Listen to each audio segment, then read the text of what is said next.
con 40 participantes, ¿qué va a ser? Bueno, retomamos donde estábamos, no dejamos exactamente aquí, yo fui un poquito para atrás para, digamos, simplemente remarcarles que yo esto lo pasé bien rápido en la clase pasada. Este es el ejemplo, la primera línea aquí, es el ejemplo de lo que significa en el primer capítulo cuando decíamos, quería volver a marcarle esto, cuando uno decía alimentábamos a un tensor de vectores o covectores. Entonces acá se ve claramente que cuando a f, ¿qué quiere decir, digamos, alimentar? Si yo, en este caso particular, el resultado de alimentarlo con los dos, estos vectores que pongo acá y este covector que pongo acá, ¿cuál es el efecto que tiene sobre el tensor f? Lo lleva a escalar, claramente como habíamos visto en el capítulo 1. Va a escalar, porque yo lo alimento, es un tensor de segundo orden, lo alimento con un vector, lo alimento con un covector y lo mando a escalar. No hay ningún problema. Pero ¿qué significa ese escalar? Eso es lo que yo quería remarcar de nuevo cuando venimos acá. O sea, me pareció que no lo pude decir tan claramente en la clase pasada. Este escalar al que se llega, esto obviamente es el delta de Kronecker, o sea que esto no es una base, esto es el delta de Kronecker. Este escalar que se ve acá, este escalar, ¿no es cierto? Para que me tomó el coso. Este escalar, claramente, no es otra cosa que la coordenada de f. Es una coordenada, o sea, eso es ¿y qué coordenada? Es la coordenada de f en estas dos bases que nosotros acabamos de agregar. O sea que esta es una manera de ir cambiándole inclusive la base a un cierto tensor, utilizando la propia definición de tensor. O sea, cuando uno va, piensen siempre que ustedes lo pueden alimentar de cualquier cosa esto, ¿no es cierto? Si ustedes en vez de alimentarlo de dos vectores, que particularmente este covector y este vector son una base, si ustedes alimentaran ahí con otra cosa, esta coordenada, esto no sería una coordenada, sería un número y punto, un número y listo. Lo que pasa es que particularmente, si ustedes toman el caso particular de alimentarlo al tensor con dos vectores, un vector o un covector, o un vector o dos covectores, lo que fuera, y son base, terminan siendo las coordenadas en esa base.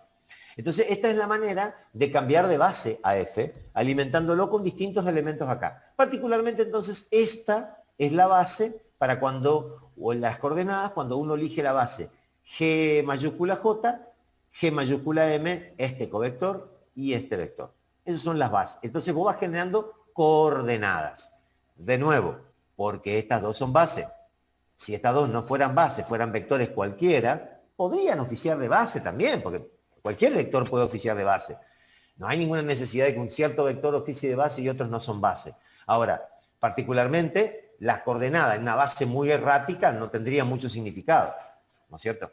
Claramente ustedes pueden verificar la lógica. Si ustedes al vector en la base, ¿cuál era la base natural con la que salía el vector? Esta es la base natural del tensor, yo siempre le digo base natural, porque es la base con la que te sale cuando vos haces la deducción, ¿no es cierto? Esta es la base natural de f.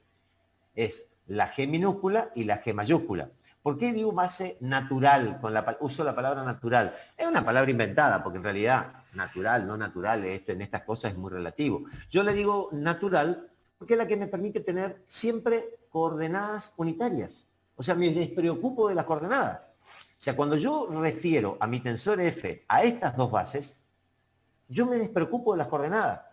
No tengo coordenadas. Ahora ustedes me van a decir, pero ¿cómo se hace para captar transformaciones si las coordenadas son siempre 1? Porque la que capta las transformaciones son las bases, pues son bases móviles.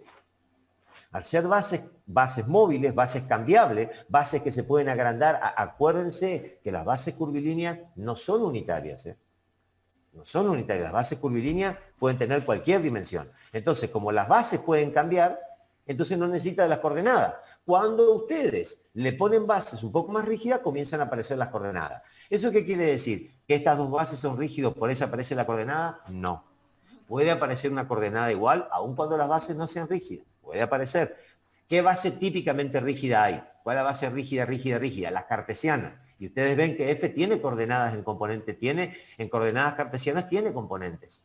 Absolutamente tiene componentes. Solamente en este sistema de base no tiene componentes. Acá yo creo que les puse, bueno, acá jode un poquito el círculo este, pero no le den bola. Ven que ustedes, cuando ustedes lo refieren a coordenadas cartesianas, esperen un segundito, vamos a borrar esto. Cuando ustedes refieren a coordenadas cartesianas,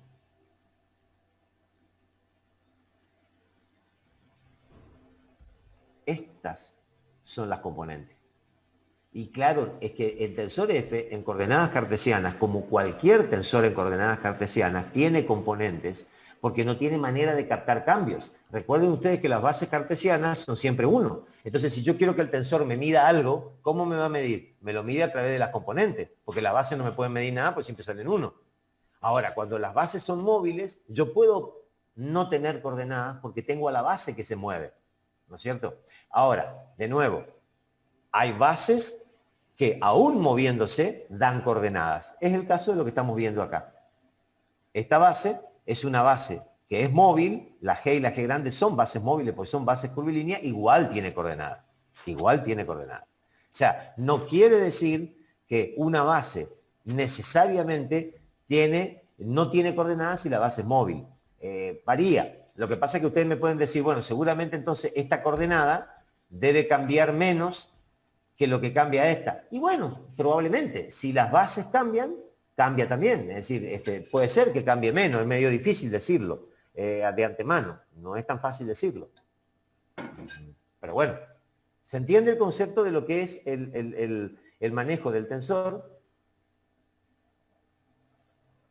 Cuando nos permitimos suponer que las bases no son uniformes. O sea, el solo hecho de permitirnos pensar que la base no es unitaria nos abre una enorme posibilidad, que es hacer cambios con el tensor, no solamente con la coordenada, que hasta ahora siempre fue durante el capítulo 2 y capítulo 1, sino que hacer cambios también a través de las bases. Bueno, eso me pareció que tenía que remarcárselo porque es digamos, es la razón por la que el tensor cómo cambia de base, cómo cambia de coordenadas F, cómo va cambiando de base y va cambiando de coordenadas. Bueno, esto es lo que le dice acá, cualquier otra combinación va a tener distintas coordenadas. Cada vez que ustedes cambien un sistema de base, cambia la coordenada. Esto no es ninguna novedad, esto fue siempre. Bien, otra cosa que a lo mejor me permitía remarcar es, bueno, habíamos quedado acá específicamente. Una de las características que tiene, parece inocente el tensor F, que es una característica que uno diría hasta parece trivial y es muy importante, que es la capacidad de descomponerse multiplicativamente. ¿Qué quiere decir esto? Miren, tiene más nombre que lo que realmente hace. Es decir, es más pomposo el nombre de lo que realmente es. A ver, es muy útil, pero descomposición multiplicativa en cadena, parece que estuviéramos hablando, ¿viste? Cuando te querés hacer el importante y empezar a hablar en difícil. No, no es eso. Esto es así. Como el tensor F es un tensor particularmente planteado a través de la componente X, y te acordás que hace 2 o 3 clases, la clase pasada, hace 3 o 4 filminas para atrás, hablamos de que aparecía una coordenada intermedia. Hablamos de una coordenada psi, que la usamos como coordenada intermedia, la usamos para obtener la inversa de F. La usamos, es decir, ¿qué quiere decir una coordenada intermedia? Una coordenada intermedia significa que vos, ahí hablamos de la regla de la cadena. Vos cuando tenías que derivar con respecto a una variable y esa variable dependía de otra variable, vos cómo se hacía, la famosa regla en cadena. Supongamos que X depende de sí, entonces vos querés derivar con respecto a sí. Entonces vos decís, bueno, derivo con respecto a X y derivo X con respecto a sí. La famosa la regla de la cadena. F particularmente aprovecha esa regla de la cadena para hacer este tipo de cosas. Sumamente interesante es qué es lo que hace la regla de la cadena con F. A ver si me puedo tener acá alguna referencia. Bueno, no, espera. Vamos a ver si yo me puedo plantar un poquito para atrás antes de entrar en esto. Me voy a plantar un poquito atrás. Bueno, acá, cuando yo calculé la inversa de F, aquí usamos, ¿recuerdan? Esto fue un par de filminas atrás. Acá usamos, en algún momento yo les mencioné a ustedes Bueno, no le mencioné acá. Vamos a ver dónde se los menciono la componente intermedia. Porque se lo hice más adelante. Bueno, acá. Acá yo hablé de una componente sí chiquita, ¿no es cierto? Sí, no sí chiquita, sí. Teníamos una X chiquita, una sí, que es una coordenada intermedia. Bueno, entonces, en algún lugar estoy tratando de ver, bueno, acá, miren, cuando obtuvimos el formato de f, ¿qué hicimos nosotros? Decíamos que la derivada de x con respecto a x grande. ¿Mm? Y en la derivada, no miren lo que está abajo. Cuando derivaba x con respecto a x grande, dijimos que podíamos plantear derivada de x con respecto a una coordenada intermedia, sí, por la derivada de sí con respecto a la x. Lo único que necesitamos es que sí esté conectado con x y con la otra x, que esté todo conectado, que sean todas funciones mutuamente una de otra. Esto no había ningún problema de hacerlo porque esta es la regla de la cadena. Entonces acá, después nosotros llegamos a una conclusión de esto que apareció acá, pero no importa, a mí me interesa que ustedes miren esto que yo hice acá. Este tipo de descomposición se llama descomposición multiplicativa de f. ¿Eso qué significa? Ahora vamos a descomposición multiplicativa.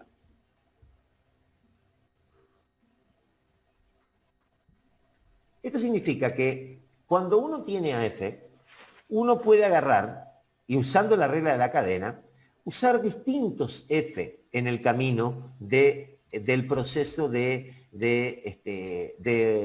descomposición. A ver si tengo la fórmula. Creo que acá sí está pifiada la Firmina, porque tanto... No la tengo. Bueno, me faltó escribir una... que está escrita en el apunte, ¿no es cierto? En el apunte está escrito. No hay... ahí no hay problema. A ver si podemos usar, vamos a usar, a ver si en el apunte puedo usar un poquito lo que usé ahí. Bien, miren, esto que está acá. Esto me está faltando pegar en la Firmina. Esta fórmula tengo que pegarla ahí en la Firmina y me lo olvidé de pegar. Lo que planteo yo acá es lo que les acabo de mencionar, que la X sea función de sí y que la sí sea función de la X grande. En definitiva, todo es función de todo, ¿no es cierto? Es toda una función continua. Entonces yo digo que el f, que es derivada de x con respecto a sí, yo lo puedo plantear sin ningún tipo de problema, diciendo que es derivada de x con respecto a la coordenada intermedia por la coordenada intermedia con respecto a sí. Pero yo estoy definiendo dos f's.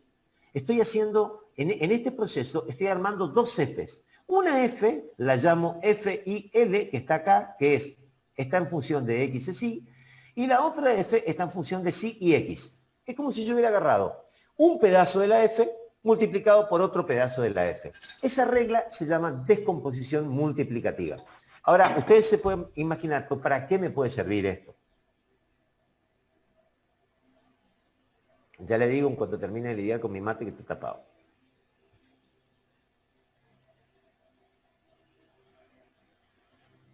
Que lo reparió. Qué cosa hincha pelota cuando se te tapa el mate. Que lo parió. Bueno. ¿Para qué puede servir esto entonces de querer descomponer a la F en un pedazo y en otro pedazo? O sea, se entiende matemáticamente la descomposición. La descomposición no tiene ninguna objeción matemática porque es algo que ustedes lo hacían allá en análisis matemático. No hay ninguna razón. De hecho, muchas veces ustedes recurrían a la simplificación de estas dos cosas y le queda, obviamente, le queda lo que está acá adelante, porque no hay ninguna duda. ¿No es cierto? Es decir, esto es una regla completamente válida. Ahora, ¿para qué puede servir eso de descomponer a la F en dos Fs distintas? Ahí vamos a volver a la Firmina, que de ahí en adelante podemos retomar. Este es un problema típico que resuelve la F descompuesta multiplicativamente. Ustedes tienen un problema que inicialmente es este. Fíjense que este es un resorte, ahí están las coordenadas del resorte, la G del resorte, cada punto cambia, o sea, una hermosa galleta, y esto se deforma y viene a parar a este resorte que está acá. Un resorte deformado. Le aplicaste una F, un momento, lo que venga, y pasó a estar acá, en este estado de deformación. ¿Ven? Le aplicaron una fuerza y un momento en la punta del resorte. Obviamente, este estado representa una cierta F, que le llamamos F', y este estado representa otra F, que es F segunda. ¿Por qué digo que representa F' y F segunda. Son dos Fs distintas porque claramente son distintos estados de deformación. Como está deformado distinto, tienen distintos tensores de deformación F.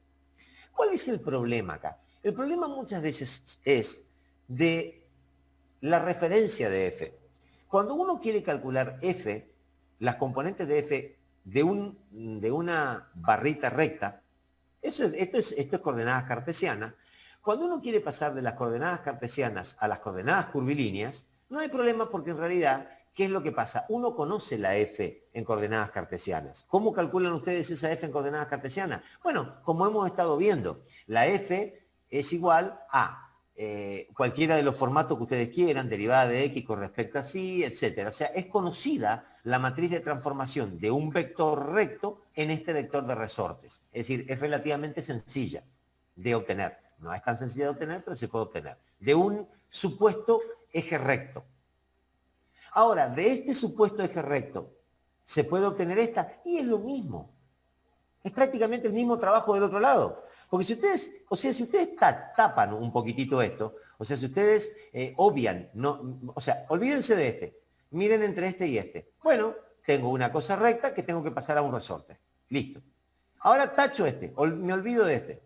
Y miro este y este. ¿Qué tengo? Bueno, una cosa recta que tiene que pasar a un resorte deformado. O sea, la verdad es que la matriz de transformación para ir de acá hasta acá y la matriz para ir de acá hasta acá tiene la misma forma, tiene distintos números, pero tiene la misma forma, porque estamos transformando una línea recta en un resorte. El problema es cuando yo quiero transformar de un resorte a un resorte, que en realidad es lo que está pasando. Lo que está pasando es que lo que se deformó es de aquí a este resorte. Entonces el problema es encontrar al tensor F entre ambos resortes. Entonces yo recurro a una configuración intermedia ideal, ficticia, que no se da nunca, pero yo recurro a ella.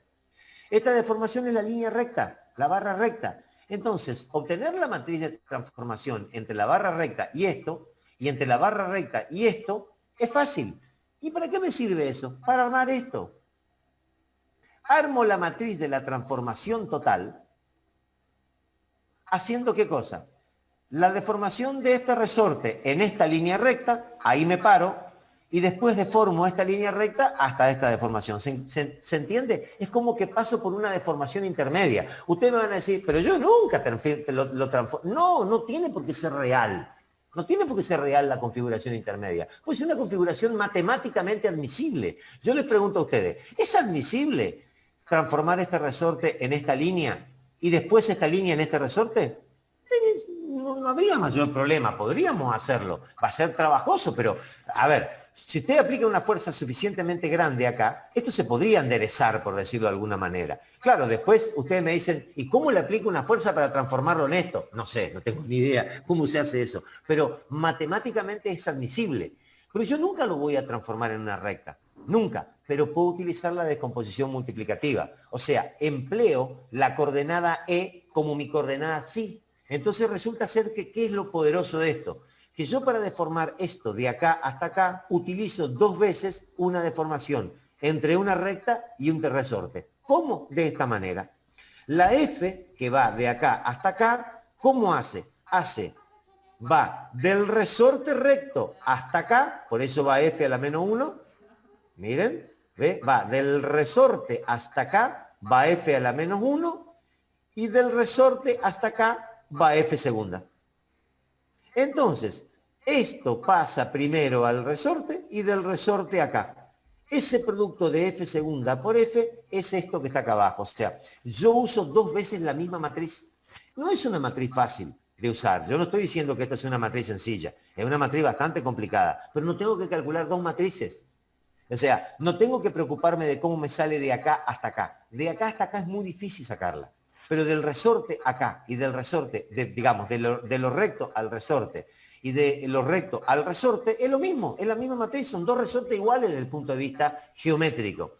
Esto es un resorte muy parecido a este. Entonces, por eso F segunda y F' son parecidas. Y digo parecidas, por no decir iguales, porque en realidad tienen cierta diferencia porque los resortes no son iguales, tienen diferencia en la componente ligera. Pero me permite utilizar, agarro una sola, la que hice para pasar de acá hasta acá, lo único que tengo que hacer es la inversa. Entonces, con la inversa, yo llevo de acá hasta acá. Desdeformo. Y de acá hasta acá, redeformo.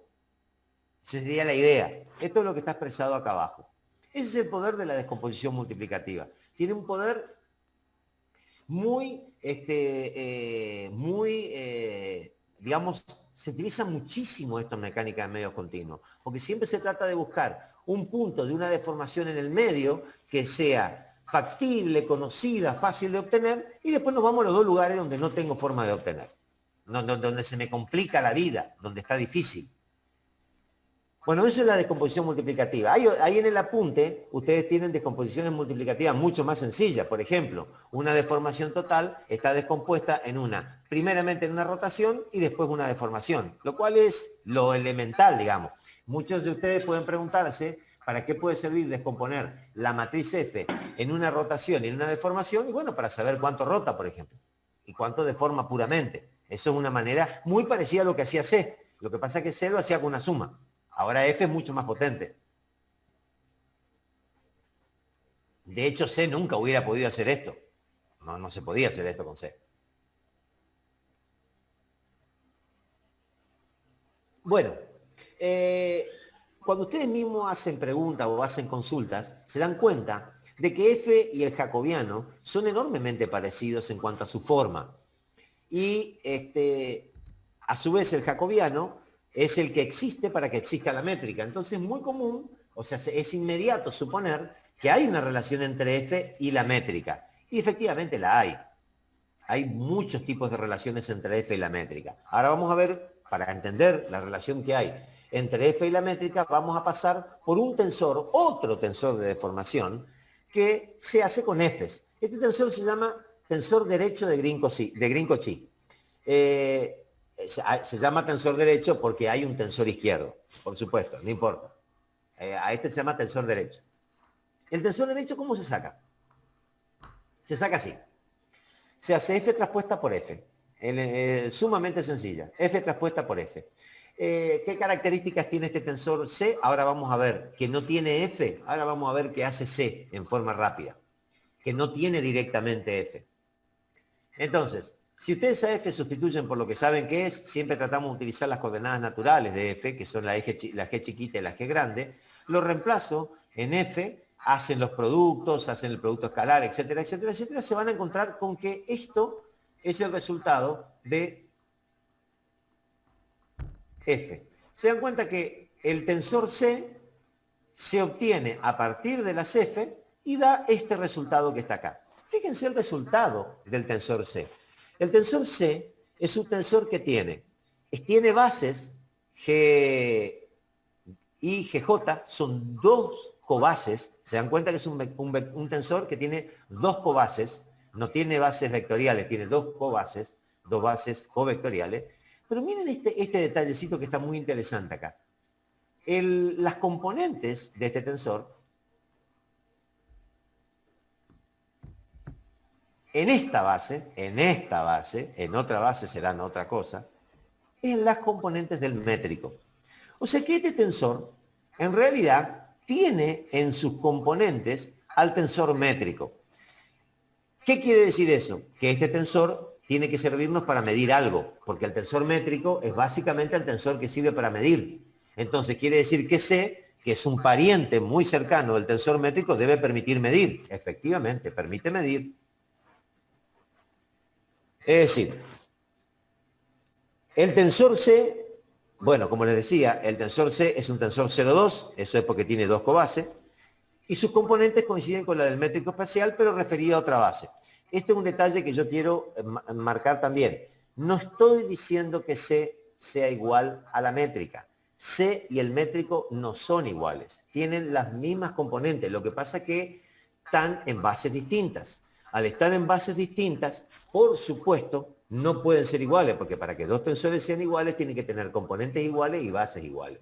Entonces, en este caso, C está muy emparentado con el métrico. Se llama pullback de la métrica, el nombre técnico. Se llama pullback de la métrica, pero no es el métrico. Exactamente. Es como si ustedes lo hubieran agarrado al métrico congelado en un lugar y lo llevaron a otro sistema de bases sin cambiar nada. pues se llama pullback. Pullback en inglés quiere decir tirado. Pero ¿qué es lo que hace el métrico?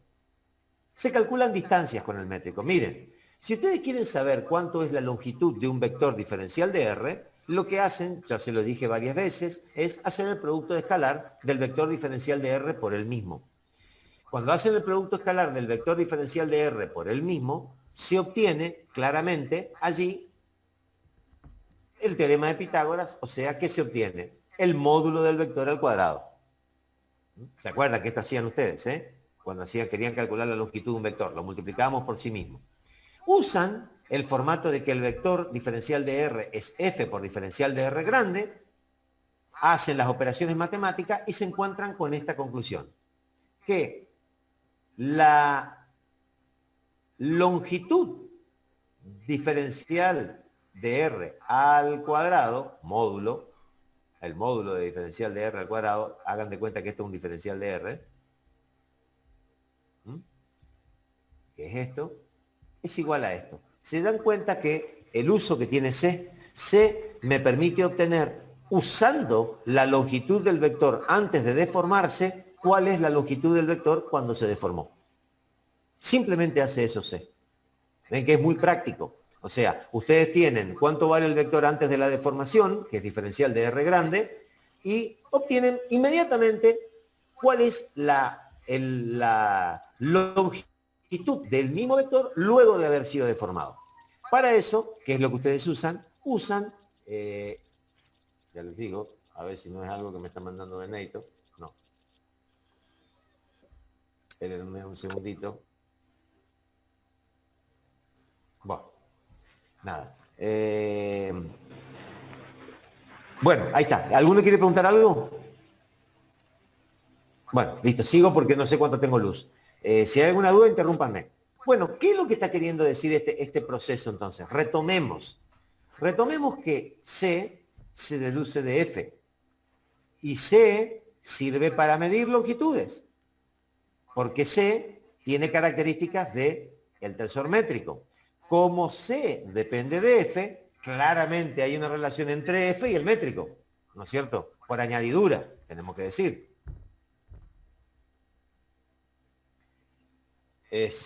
Y como hinchan las bolas todos los dibujitos, los globitos que hago, joden los carteles. Ahí está. Bueno, no importa. Pero por ahí sirven los globitos.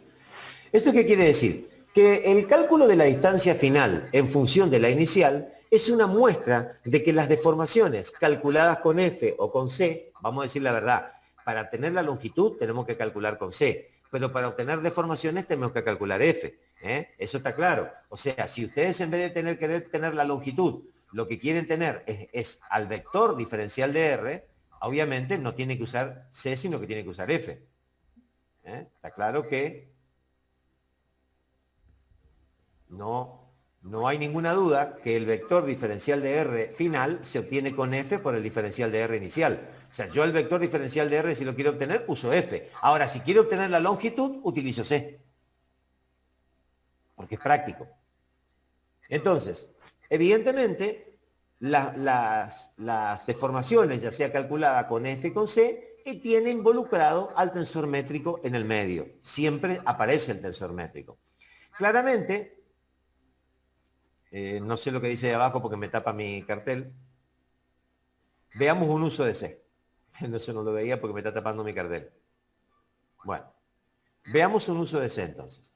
Esto es un caso en el cual se utiliza, indispensablemente se tiene que utilizar C para medir deformaciones, porque son tan grandes las deformaciones, tan impresionantes, que no sirve medirlo de otra manera. Acá yo solamente les copié, es el caso de una pieza que es aplastada, es un caño rectangular aplastado acá arriba, y este es el modelo matemático del caño rectangular. A veces uno se pone a pensar cómo el modelo matemático ajustado adecuadamente hace estas cosas.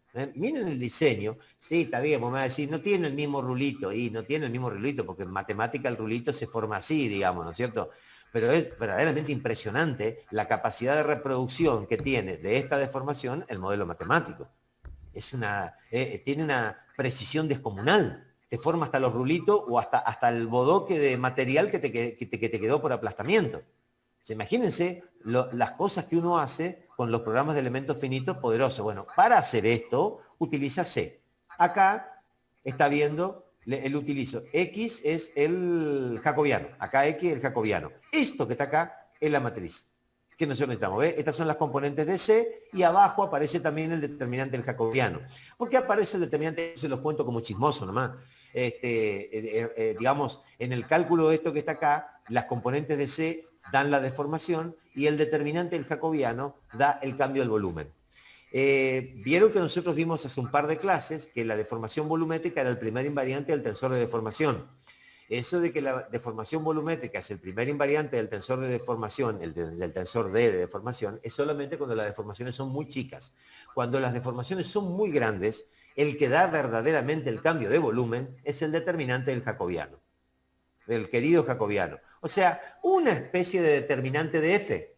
O sea que F te conserva y te permite calcular cuánto va a ser la deformación volumétrica en un caso como este. Por eso aparece todo amontonado acá. Porque por este lado se captan distorsiones y por este lado se captan deformaciones volumétricas. Pero todo se hace, digamos, dentro de C. Eso ustedes no tienen por qué saber. Esto es un ejemplo, un modelo matemático simplemente donde el uso de C es completamente indispensable. En el apunte yo lo que les muestro es que creo que está hecho un ejercicio, bueno, ahí ya me estoy patinando si está hecho el ejercicio, che, de que el determinante de F, no sé si no lo borré el ejercicio, bueno, no dije nada, no me acuerdo bien. Bueno, acá está, la deformación es muy grande, hay que usar C y F. Esta es la manera de trabajar.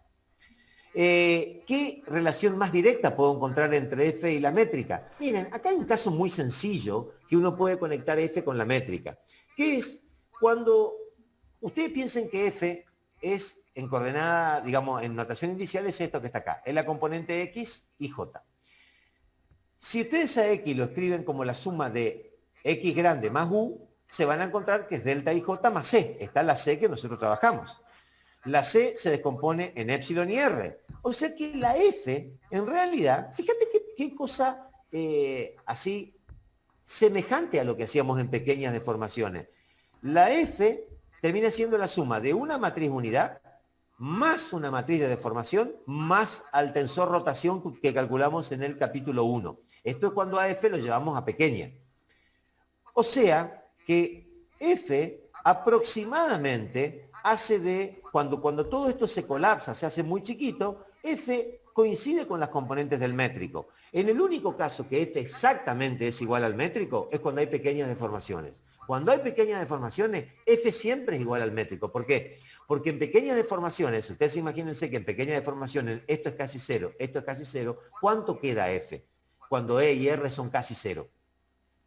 Si vos a uno que es 1 le sumás 0,0, 0,0, esto prácticamente no le sumás. Te queda prácticamente 1. Entonces, en pequeñas deformaciones, F se vuelve el tensor unidad. Y justamente el métrico es el tensor unidad, el delta de Kronecker en coordenadas cartesianas. Así que ese es el lugar en que todos coinciden. En general, esto no se da. Por supuesto que F y el métrico son dos cosas distintas. En el único lugar de que coinciden exactamente es en pequeñas deformaciones. F y el métrico no son iguales. Están conectados, son parientes, pero no son iguales. A modo de comparación interesante es ver que las componentes de F son siempre el delta de Kronecker cuando estos son los ejes y la componente del métrico es siempre el delta de Kronecker cuando estos son los ejes. O sea que ustedes se están dando cuenta acá que F y G no son iguales. No de ninguna manera son iguales. Esta es la muestra más clara de que no son iguales. ¿Por qué? Porque tienen las mismas componentes, pero ¿qué es lo que cambió?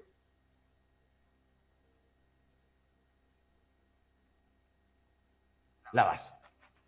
Son dos bases distintas. Si yo igualo componentes en dos bases distintas, no son iguales los dos tensores. Son parecidos, pero no son iguales. El único lugar donde todo es igual es ¿dónde? Bueno, en pequeñas deformaciones todo es lo mismo. Porque ¿qué pasa en pequeñas deformaciones? Los covectores se transforman en vectores. O sea, esto que es un covector, pero la puta, esto que es un covector se transforma en vector. Este que es un vector curvo se transforma en E. Y este también se transforma en E. Por lo tanto, esto se transforma en E, esto se transforma en E. Y bueno, claro, en pequeñas deformaciones todo se transforma en E. Y este se transforma en este. ¿Pero por qué? ¿Porque conceptualmente sean iguales? No, lo que pasa es que pequeñas deformaciones colapsa todo en un solo núcleo muy chiquitito. Entonces todo en realidad no es igual, pero es tan parecido que uno puede decir que son iguales. Entonces no hay que confundir. F y G son dos cosas que siempre son parientes, pero no son para nada iguales. ¿Dónde está la demostración más clara de que no son iguales? Acá, explicitando. Voy a borrar porque si no me quedan todas estas líneas, me quedan hinchando las bolas. ¿Dónde uno puede darse cuenta? Acá. No hay mejor manera de explicitar que cuando tenemos, vamos a ver si esto lo pongo un poquito arriba y me jodo un poco menos. Cuando tengo las dos cosas acá puestas, donde veo que acá sí estoy trabajando en el espacio, estoy trabajando en ejes reales, estoy trabajando bien, y veo que tiene las mismas componentes, pero distintas bases. No son iguales. Son dos tensores distintos. Bueno, antes de ver la última parte del capítulo, vamos a estudiar un último tipo de deformación, A ver si le voy a pasar la primera pregunta de... Eso te estaba por decir. Eso. Estaba ahí Benedito tirando listo para el zarpazo. Bueno. Primer pregunta para la asistencia. ¿La rotación es una deformación? ¡Pac! Listo. Bueno, seguimos con nuestra... Antes de ver las últimas ecuaciones fundamentales, vamos a estudiar una última forma de derivar, que nosotros la estudiamos cuando dimos la clase de matemática muy por arriba, y ahora vamos a volver a estudiarla bien. Acá préstenme atención, interrúmpame si quieren interrumpirme, porque el concepto es muy sencillo, pero se puede uno perder en la simbología.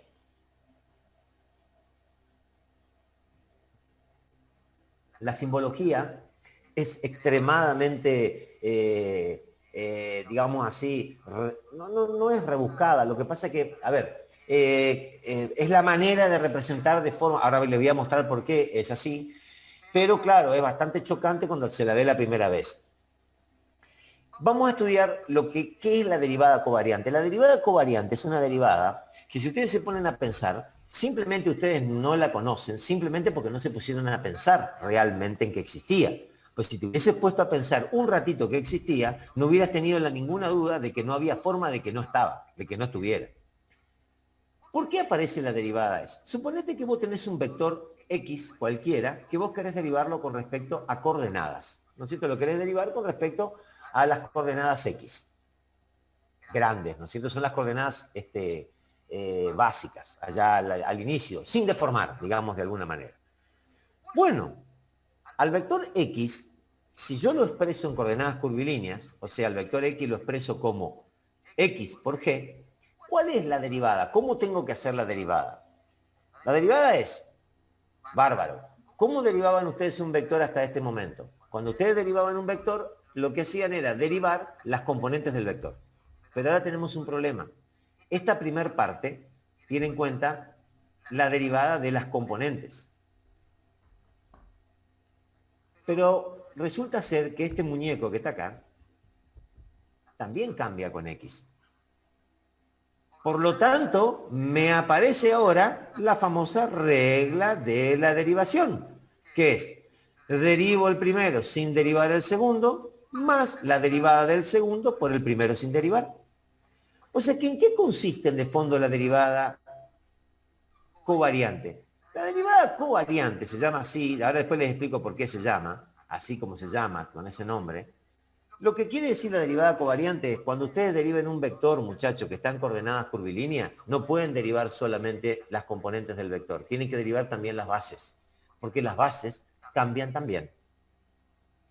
Lo cual, de movida, no tiene nada de novedoso, porque ustedes saben perfectamente derivar números, que son estos que están acá, derivan, digamos, funciones, y saben derivar vectores también, porque lo vimos en el capítulo 1, vimos cómo se derivaba un vector. Lo que pasa es que acá se dan las dos cosas. La derivada de este vector implica dos cosas. La derivada de sus coordenadas más la derivada de sus bases. Bueno, acá entre esta expresión y esta expresión lo único que hice fue cambiar la letra I, la cambié por la letra K. Nada más que eso es. Que estoy totalmente habilitado para hacerlo. ¿Por qué lo puedo hacer? Porque yo puedo sostener la I acá y acá poner otra cosa. De nuevo, porque son índices mudos. Al ser índice mudo, lo único que me está indicando esto es que yo tengo que sumar estas derivadas y no importa que le ponga. Acá hubiera puesto O, también andaba. Acá le hubiera puesto Salamén y Salamín y andaba también. Porque el problema es que cuando los índices son mudos, ustedes lo pueden cambiar. No tiene ningún problema. Lo que ustedes no pueden cambiar acá es J, porque J no es mudo. J está J acá. J es este. O sea que no lo pueden cambiar. Claramente J está clavado acá.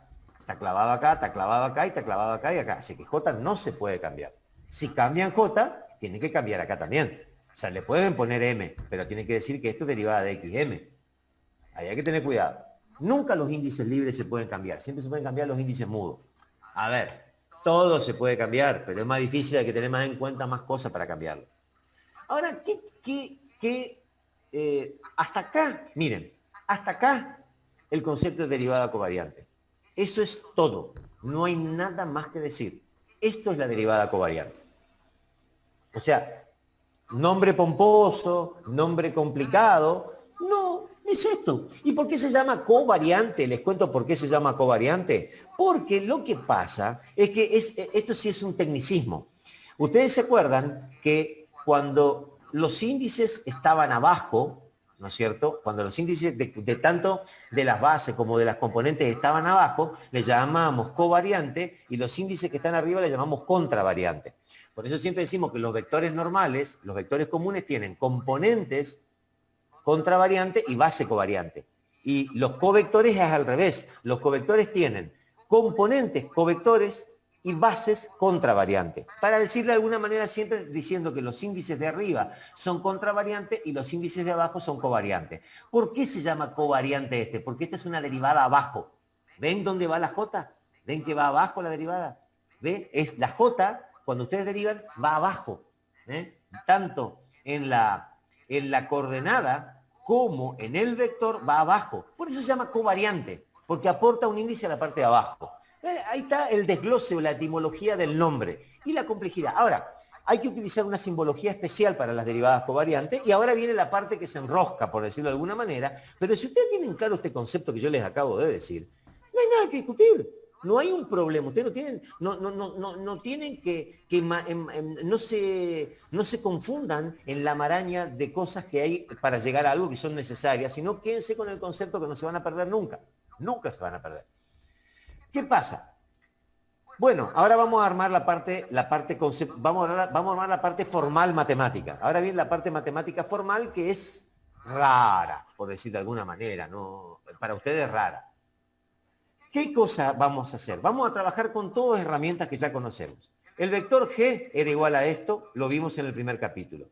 En el capítulo vimos que al vector G se lo podía expresar de esta manera. Este era el vector G. Bueno, si yo quiero hacer la derivada de este vector G, que es lo que tengo acá, esta derivada, ¿qué tengo que hacer? Derivar esto. ¿Puedo derivar a E? No. No puedo derivar a E porque, o sea, puedo derivar, pero ¿qué me da la derivada de un vector unitario cartesiano? Cero. Porque ese vector, ustedes saben que el vector E no cambia nunca. Entonces, ¿qué derivo? Derivo las componentes. ¿Cómo me queda la derivada? Una derivada segunda. Nada raro. Una derivada segunda. Nada raro. Vengo acá y digo, a ver, la E tenía una forma matemática del capítulo 1 y era la inversa de esto. Acá está. Escribo lo que es E, pero en función de G. Dado vuelta a esto. ¿Se acuerdan que para escribir E en función de G, damos arriba esto y esto abajo? Lo damos vuelta. Bueno. Por lo tanto, ahora me quedo con el primero y el último. Vamos a borrar todo lo que está en el medio. Vamos a borrar todo lo del medio. Y vamos a mirar.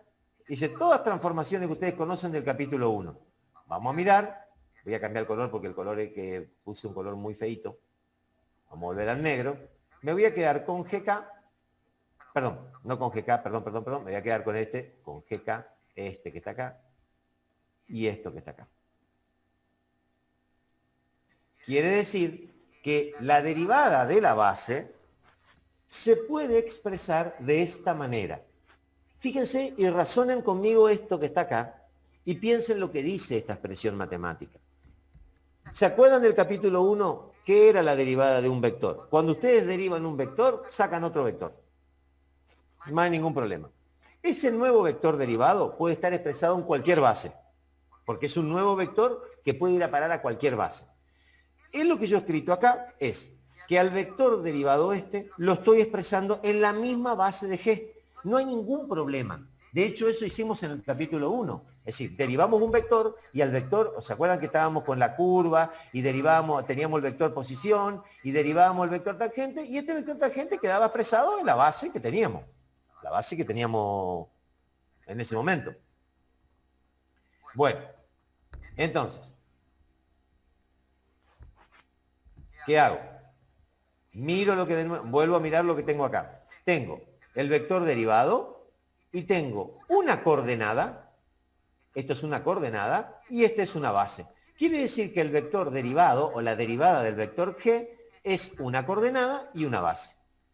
Muy bien, a esta coordenada que está acá le vamos a dar un nombre muy especial.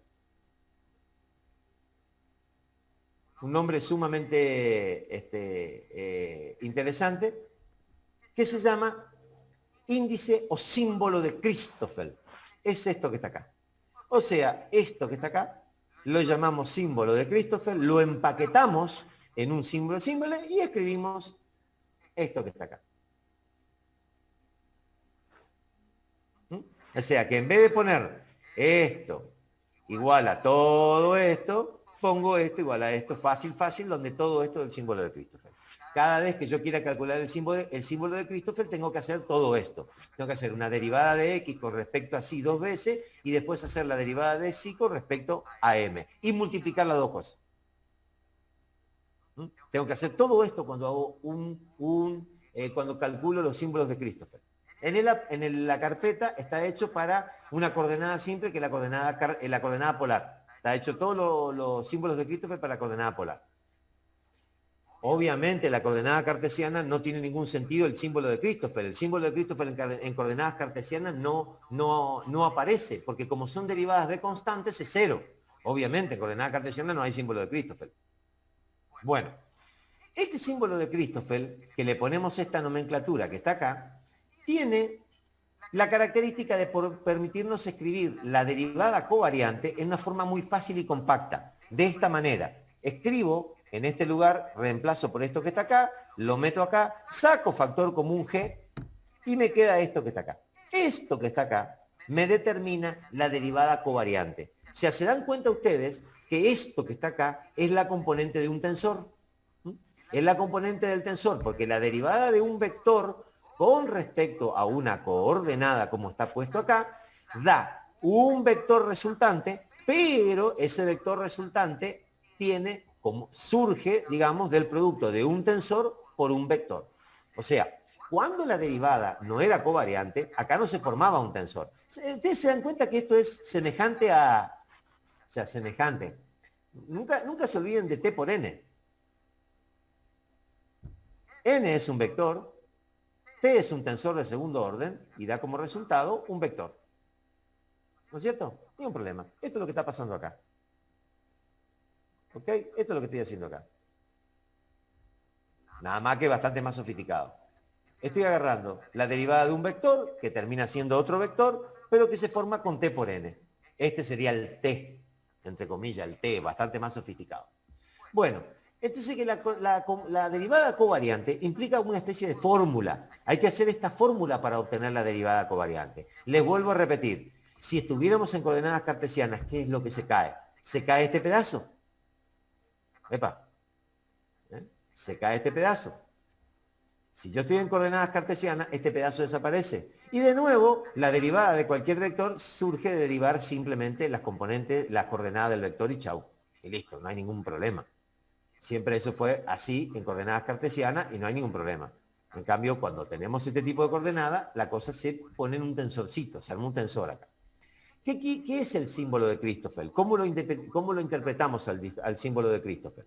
El símbolo de Christoffel tiene tres índices. El índice de arriba indica la dirección del vector resultante de la derivación. Miren ustedes, ¿cómo nos va a determinar si esto, qué es lo que le está dando a ustedes acá? ¿Qué es lo que da el índice de arriba? Coincide con I. GI es la base, digamos, donde se expresa el vector derivado. Entonces, obviamente, cada uno de estos índices va a depender de la base. O sea, por eso esto I depende de quién? De la dirección del vector resultante de la derivación, o sea, de la base. ¿La J qué es? La J es la coordenada con respecto a la cual estamos derivando nuestro vector. Ven que la J es la coordenada. ¿Y K qué es? Bueno, K son todas las componentes del vector que se deriva. Entonces, ¿vos qué tenés en una derivada covariante? Tenés un vector que es derivado con respecto a J y que da como resultado un vector en I. Eso es todo. Ese es el símbolo de Christoffel. Un vector K que se deriva con respecto a J y que terminan en con componentes I sobre una base GI. Esta base podría ser cualquiera. Es siempre lindo usar GI porque me permite usar compactadamente esto acá. Si yo no uso GI, uso otra cosa, este término me queda independiente de este término y la suma no se puede concretar hasta no llevarlo a una misma base. Ustedes no pueden sumar dos pedazos de vector en bases distintas. Tienen que homogeneizar para poder realizar la suma. Por eso que yo, acá muy astutamente, y sin decir nada, cuando estaba el vector acá, que estaba en K, yo le cambié las bases. Yo armé esto para que me quede GI. Si yo no hubiese hecho este cambio a GK, no me hubiera quedado todo uniformizado en GI, y esto es una cosa que no se puede sumar. O sea, no es que no se deja indicada, pero ustedes no pueden sumar dos vectores. Vectorialmente ustedes sí pueden sumar dos vectores. Ahora, componente a componente, ¿qué necesitan ustedes para sumar dos vectores componente a componente? Que ambos vectores estén expresados en la misma base. Esto, que es la derivada de un vector, son dos vectores sumados, lo tengo que llevar a la misma base. Esto es lo que estoy haciendo acá. Lo llevo a la misma base. O sea, que todo ese procedimiento todo tiene una razón de ser, ¿no es cierto? Todo va siendo amalgamado con un cierto criterio, obviamente. Nada es de casualidad. Bueno, dicho esto, expresada la derivada covariante, ya sabemos cómo se hace la derivada covariante, ya sabemos lo que es, ya sabemos cómo es el símbolo de Christoffel. Entonces, ¿cómo se hace ahora todo? Claro, las ecuaciones de equilibrio, que antes veíamos, la ecuación del equilibrio, que antes tenía un formato de este tipo, ¿se acuerdan que esta era la ecuación del equilibrio? Ahora resulta ser que es más complicada, porque la ecuación del equilibrio tiene que utilizar otros, no puedo utilizar el tensor que usamos, sino otro, yo no explico qué es, no importa, pero lo más importante que ustedes tienen que ver es que ves que la ecuación del equilibrio viene dado por una derivada covariante. Claro, cuando vos estás en la geometría real, todo lo que vos derivabas en la geometría cartesiana que le ponías la coma, ¿qué pones acá? Punto y coma. Punto y coma, ¿qué significa? Derivada covariante. Coma solo, ¿qué significa? Derivada normal. Punto y coma, derivada covariante. O sea que, claro, es una manera rápida de imaginarnos cómo se transforman todas las ecuaciones que teníamos que habíamos estado estudiando en esta geometría real. Por ejemplo, yo acá me tomé el trabajo de calcularles cómo se quedan la ecuación del equilibrio haciendo la derivada covariante del tensor de tensiones para lo más fácil que hay, que es la coordenada polar. Bueno, estas son las formas de la ecuación del equilibrio en coordenadas polares. Fíjense, ¿qué le ven de raro ustedes a esta ecuación que está acá? Con respecto a las ecuaciones del equilibrio que teníamos nosotros calculados en el capítulo 1. ¿Se acuerdan que en el capítulo 1 llamamos ecuación diferencial del equilibrio? Y se acuerdan que la derivada la ecuación del equilibrio era derivada del tensor con respecto a I, con respecto a J, con respecto a derivada de I con respecto a J, más XJ, derivada del tensor 1, 1 con respecto a 1, con respecto a 2, con respecto a 3, listo. Derivada del otro con respecto a 1, 2, 3, igual a este. Derivada de 1 con respecto a 2, 3, igual. ¿Se acuerdan cómo era la ecuación del equilibrio en el capítulo 1? Miren cómo les queda ahora la ecuación del equilibrio por culpa de la derivada covariante. Por culpa de la derivada covariante aparecen cosas como esta. Ven que en la ecuación del equilibrio no están solo derivadas, sino que aparecen términos sin derivar. Términos sin derivar. Esto es el resultado de la derivada covariante. Esto lo da el símbolo de Christoffel. Esto está hecho completito, está desarrollado en el apunte para que ustedes vean bien cómo se sacan los símbolos de Christoffel para un caso sumamente sencillo como la coordenada polar. La coordenada polar en una coordenada completamente simple, no tiene ningún secreto, altera completamente la ecuación del equilibrio de coordenadas cartesianas. La transforma en forma, en todo. ¿Y qué es lo que hace la transformación? La coordenada covariante, la derivada covariante, esa es la que produce todo el despelote. Esta manera de entender las cosas es la que a vos te da la cabeza para decir, quiere decir que si yo me voy de coordenada polar, ¿qué es lo que me está por cambiar? Los símbolos de Christoffel. Sí, señor. Me voy a cilíndrica, tiene otro símbolo de Christoffel. Me voy a esférica, tiene otro símbolo de Christoffel. Me voy a una esfera 2, tiene otro símbolo de Christoffel. Por supuesto que al cambiarte el símbolo de Christoffel, te cambian todas las ecuaciones. Pero esto es una manera muy fácil de entender un problema en forma totalmente general. Un problema que antes estaba limitado a verlo de esta forma, ahora ustedes lo ven con el punto y coma. Y entonces dicen, yo lo que tengo que hacer es cada vez que derivaba, ahora tengo que hacer la derivada covariante. Y eso es todo. Listo. O sea, tiene Ustedes me pueden decir, sí, está bien, es fácil decirlo, pero difícil hacerlo. Totalmente de acuerdo. Totalmente de acuerdo. Pero a ver, nosotros lo que estamos aprendiendo es la manera de hacerlo. No estamos aprendiendo exactamente cómo hacerlo. A ver, es como si yo en este momento a usted le dijera, miren muchachos, el auto de carrera, vamos a manejar un auto de Fórmula 1. Vamos a mirar un auto de Fórmula 1. Bueno, ¿qué miramos en el auto de Fórmula 1? Miren, yo les comento, vamos a suponer que ustedes sean marcianos. Entonces yo les enseño a manejar el Fiat Duna. Listo. Agarro al marciano y lo enseño a manejar a Fiat Duna. Bueno, le muestro lo que es una palanca de cambio, el embrague, todo eso. Le muestro las ruedas, cómo se mueve, listo. El marciano entendió perfectamente el Fiat Duna, me manejó, bueno, listo. Hasta saca el carnet de conductor. En resistencia puede sacar carnet de conductor hasta un marciano. No importa, saca carnet de conductor. Ahora ustedes lo agarran al marciano y le dicen a Hamilton, Hamilton, dame un minuto, déjame un ratito el auto. Y lo sientan al marciano en el auto de Hamilton. Para los que no ven Fórmula 1, es un conductor de Fórmula 1. Claramente le van a poder mostrar que está el volante, que está el embrague, que están las ruedas, que está la caja de cambio. No es fácil. A ver, no es nada fácil manejar el auto de Hamilton, pero el principio de funcionamiento es el mismo del Fiat Duna. Es lo mismo. Para avanzar tengo que apretar el embrague. Por supuesto, es un embrague hidráulico, automático, al volante. La caja de cambio está toda acá con electrónica. No importa, eso es sofistica. Pero si ustedes saben manejar un Fiat Duna, en principio saben cómo se maneja un Fórmula 1. Lo que no quiere decir es que manejen un Fórmula 1.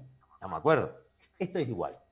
Ustedes están manejando el Fiat Duna, lo pueden usar y saben manejar un Fórmula 1. Eso no quiere decir que lo puedan hacer. O sea, entienden cómo manejar un Fórmula 1. Esto de acá hasta acá es un salto copernicano en el funcionamiento de la mecánica aplicada. Con las mismas herramientas, ustedes pasan de resolver cuadraditos a resolver cualquier cosa. Absolutamente lo que se les ocurra. Con el principio de funcionamiento del cuadradito. Obviamente, les vuelvo a repetir, no es nada fácil. No importa. Eso ya es harina de otro costal. Lo que nadie dice acá que las cosas sean fáciles. Bien. Fíjense que esto no es un problema de deformaciones grandes. Acá no hay grandes deformaciones. En ningún momento yo toqué acá el problema de ese caño corrugado, todo. No. Esto es pequeñas deformaciones. Lo que pasa es que en pequeñas deformaciones, cuando estás en coordenadas polares, hay derivada covariante. ¿Por qué hay derivada covariante? Porque la métrica no es uniforme. Ahora ustedes van a ver enseguida conmigo cómo el tensor de Christoffel se escribe como derivada de la métrica, claramente. Bueno, las relaciones geométricas, ¿cómo se escriben ahora? Así. Las relaciones geométricas, ¿cómo eran antes? Así. Y ahora son así, con punto y coma. ¿Cómo son? Bueno, para el caso polar plano, son estas las relaciones geométricas. Ven que no son iguales. No es la derivada cruzada como antes. Bien más rara es la derivada. Bien más rara la derivada. Las coordenadas, los gamma en coordenada polar. Bien más rara. Ahora, la fórmula es la misma. Claro, le encajaste el punto y coma. Chao. Tenés que derivar todas las bases. Todo te cambia. Ese es el principio de funcionamiento y es lo que yo a ustedes quiero que le den. Entonces, ¿cómo se hace la compatibilidad? Bueno, la compatibilidad ahora hay que trabajarla de la misma manera, con la misma idea que trabajamos la compatibilidad en pequeñas deformaciones, pero con alguna cuestión un poquito más sofisticada. Primero, en pequeñas deformaciones, la compatibilidad era el rotor de C. Vimos la clase pasada. La compatibilidad en grandes deformaciones no la podemos, en deformaciones reales, sean grandes, pequeñas, no importa si es grande, pequeña, lo que fuera. La pequeña, cuando la geometría es una geometría generalizada y no cartesiana, no se puede hacer el rotor de C. Hay que hacer el rotor de F. Es el rotor de F el que es siempre cero. Bien hecho, el rotor es el gradiente es un covector, acá tenés un vector, lo aplicas y esta es la forma de trabajar. ¿Se dan cuenta por qué es cero? Porque tenemos el producto vectorial de dos covectores, siempre el producto vectorial de dos iguales es cero. ¿Qué hora es? Le paso a la segunda pregunta de la asistencia.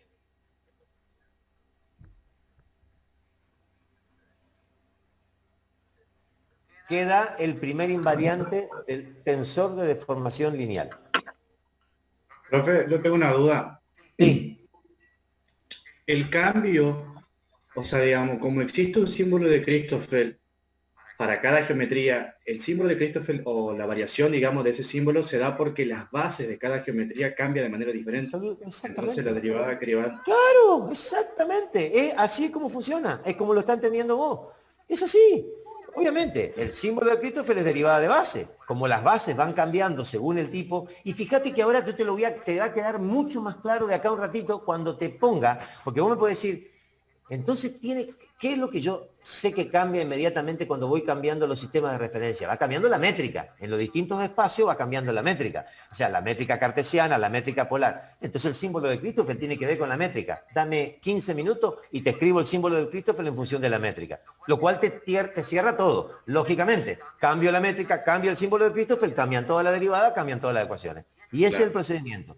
El procedimiento que se hace es, se pone la métrica, se calcula el símbolo de Christoffel y se deriva. Este es el procedimiento que se hace literalmente en problemas complejos. Es exactamente esto. Está. Vamos a verlo enseguida. Bueno, la compatibilidad en F no es una compatibilidad muy linda para hacer. Siempre conviene hacer la compatibilidad en C. Y ahora les voy a pedir, por favor, no se confundan. No es la misma C. Esta era la C que utilizamos en pequeñas deformaciones. Era la C que estuvimos viendo cuando vimos deformaciones. Ahora estamos viendo la C, que es F transpuesta por F. Yo sé que más de uno de ustedes estará puteando, diciendo, ¿por qué le pusiste la misma C? Porque así están todos los libros. Todos los libros del mundo lo llaman, excepto algunos libros de matemática recontra rebuscados. El tensor derecho de Green-Cauchy es C. ¿Qué va a ser? Y el tensor del gradiente de desplazamiento que estuvimos utilizando en pequeñas deformaciones se llama C. ¿Qué quiere que te diga? Se llama igual. Entonces, si vos te vas a ir al libro, en el libro lo vas a encontrar así. ¿Me entendés? Lamentablemente es como que F se llama siempre F. Muy rara vez a F le cambian el nombre. Muy rara vez. Puede ser que haya lugares donde le cambien y le cambian. Pero siempre uno trata de mantener nomenclatura semejante. Esta C no es la C de aquella derivada de U con respecto a X. Esta C es la F transpuesta por F que acabamos de calcular unos minutos atrás. Vamos a ver cómo se hace la compatibilidad. Acá van a tener que seguirme más o menos por arriba. Síganme por arriba, como decía recién siempre el compañero, entendiendo lo que se hace. Síganme por arriba porque la matemática es más fácil que la compatibilidad de pequeña, pero yo no me puedo demorar. Lo único que hay que tener claro para calcular la compatibilidad en C como elemento conceptual es que se arranca de que la derivada covariante de F es siempre cero. Fíjense que esto no es un dato menor. Miren que esto es todo un dato, que la derivada es todo un dato este. Es toda una cosa que a ustedes en la cabeza les puede llegar a plantearse a la mierda. ¿Por qué? ¿Por qué va a ser esto? Si F está siendo expresado en distintos componentes, cambian las componentes, entonces ¿por qué la derivada covariante de F me da siempre cero? Algo muy especial tiene F para hacer semejante deducción. Bueno, ¿saben cuál es el otro tensor cuya derivada covariante es siempre cero? El métrico. Hay más, pero dos tensores fundamentales que tienen siempre su derivada covariante nula. F y el métrico. Una razón más para entender el grado de parentesco que tienen F y el métrico. ¿Por qué el métrico siempre es 0 su derivada covariante? Miren, lo mejor que hay es demostrar nomás. Agarrar un métrico, hacer la derivada covariante, vos agarrás al métrico, hacer la derivada covariante, o sea, derivar las componentes, derivar las bases y se te empieza a anular todo. Truco, truco, truco. No es que no se pueden derivar las bases, ¿eh? Todas las componentes se cancelan con las bases. O sea, todo lo que vos vas derivando las componentes y le vas sumando la derivada de las bases. Muerto te vas a caer. Se anula todo. Se van restando todos los términos y se queda 0. Y vos decís, ¿y por qué la derivada covariante de un tensor va a ser 0? Tan particularmente, la derivada covariante es 0. Bueno, yo no quiero exponerme mucho porque esto tiene que ver con la geometría de los cuerpos, pero el tensor métrico es un tensor completamente especial. Es un tensor muy, digamos, a ver, se lo voy a tratar de explicar de la manera más fácil que hay. No es la mejor manera, pero la manera más fácil. Ustedes piensen que la derivada covariante, como se la expliqué recién, la derivada covariante es derivar la componente y derivar la base. ¿Ok? Eso es la derivada covariante. Si vamos para atrás, bánquenme esto que no es nada didáctico, pero la derivada covariante era derivar componentes y derivar base. ¿Ok? Cuando vos pones acá una base, claro, si vos ponés acá una base, lo ponés a G, acá arriba. Entonces, ¿esto qué es igual? A la derivada de G. Porque lo que estás derivando es G mismo. O sea, no tiene mucho sentido cuando en vez de X está G, hablar de derivada covariante. Cuando vos derivás bases, no hay derivada covariante, porque la derivada covariante surge de derivar la componente y la base. Si vos derivás la base, estás derivando un vector nomás. O sea, no tenés otro elemento para derivar. No hay otro elemento. La base no se expresa con componentes de la misma base. No sé si me explico. Vos un vector base no lo expresás como componente, es la base, es la base.